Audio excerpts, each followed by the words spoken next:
Per parlar necessitem coherència. Això vol dir que necessitem que el nostre pensament, allò que volem dir, lligui amb el que fa el nostre cos, amb el que fa la nostra veu i amb el que diem, amb el discurs que estem dient.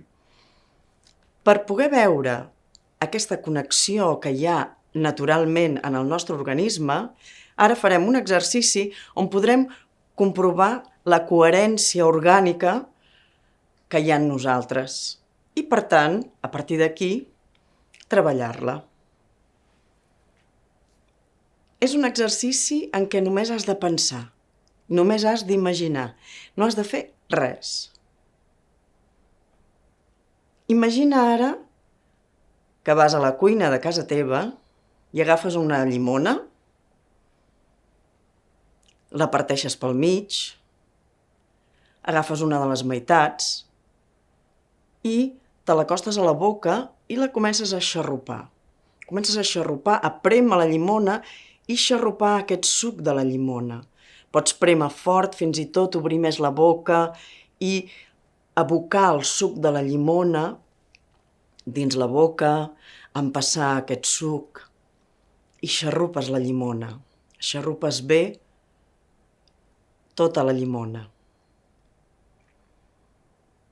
Vas xarrupant.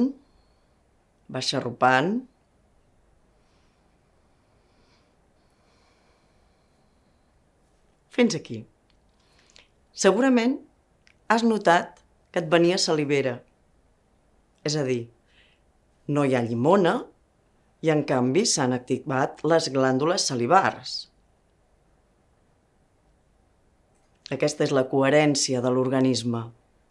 Quan nosaltres tenim un pensament, el cos es pot activar segons aquell pensament. Per això és molt important el nostre desig a l'hora de comunicar. És molt important aquest desig. Què és el que vull? Què vull que sentin els que m'estan escoltant? Vull activar-los? Vull relaxar-los? Vull que entenguin molt bé una cosa amb molta precisió? Quin és el meu desig? En l'oratòria és molt important el desig de comunicar i després, evidentment, haurem d'aprendre també unes tècniques i haurem de saber què diem i aprendre les tècniques de l'expressió. Però primer de tot, el desig. El desig de comunicar activant tot el nostre organisme i creant la coherència.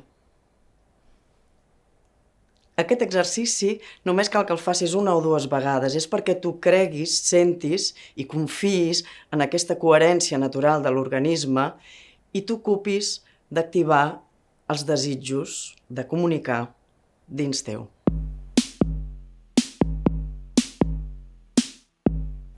Perquè la coherència en el moment de parlar funcioni millor, necessitem tenir espai interior. Necessitem tenir espai dins nostre perquè funcioni aquest mecanisme. I ara us donaré un exercici que ajuda moltíssim a connectar l'espai interior nostre amb l'espai en el que farem la classe o la conferència. Ens imaginarem, aquest exercici també depèn només d'un pensament clar, depèn només de la imaginació, ens imaginarem que la nostra boca és tan gran com l'espai on estem. Podem mirar l'espai, amunt, als costats, a darrere, i un cop hem mirat tot l'espai, si és nou per nosaltres i no el coneixem, ens imaginem que el paladar dur és el sostre, que les galtes estan a dreta i esquerra i que al fons de tot de la boca, la paret faríngia, aquesta que veiem al fons quan obrim la boca molt bé davant el mirall, la paret faríngia està darrere. I ara fem aquest pensament. L'aula on estem és la nostra boca.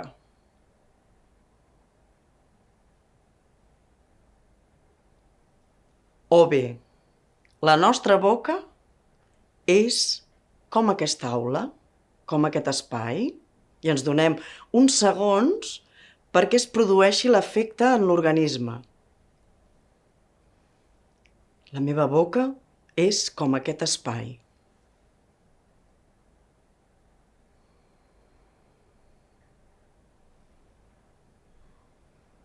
Potser fins i tot alguna vegada us vindrà un badall o algun moviment que us produirà a les cervicals. Deixeu-lo fer, aquest moviment. Deixeu que es produeixi. L'aula és la meva boca. La meva boca és tan gran com l'aula. Repetim.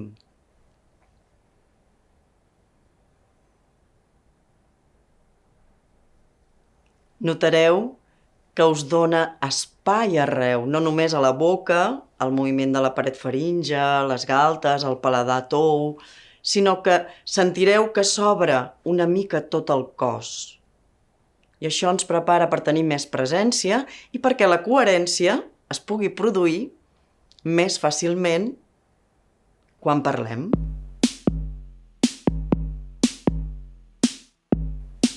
Per parlar, necessitem també respirar. I com més lliure sigui la respiració, més això repercutirà positivament en la nostra audiència. Ara t'ensenyaré un petit exercici de respiració molt senzill, és un exercici de tradició xinesa, molt senzill, que ajuda a millorar la respiració. Primer el faig, després l'explico, després el tornaré a fer mentre faig les explicacions i després el tornaré a fer en silenci.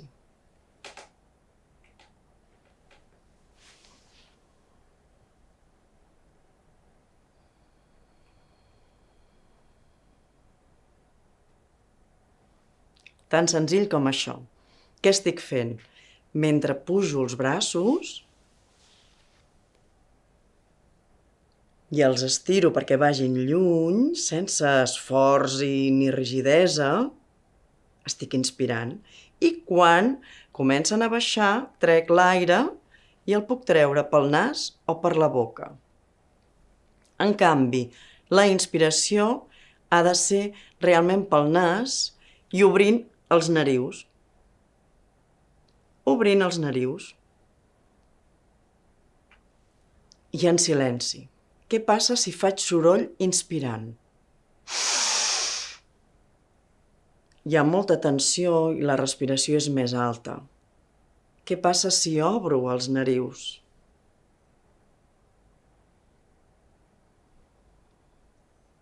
La respiració és molt més bona.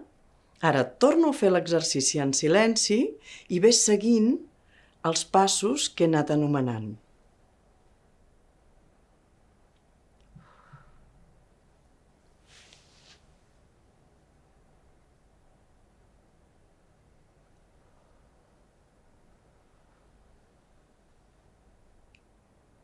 Pots tenir present també, abans de començar, les espatlles i pensar que les afluixes una mica.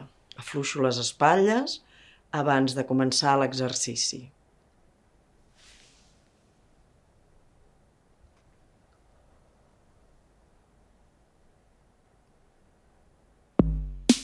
Fem un repàs dels 3 exercicis.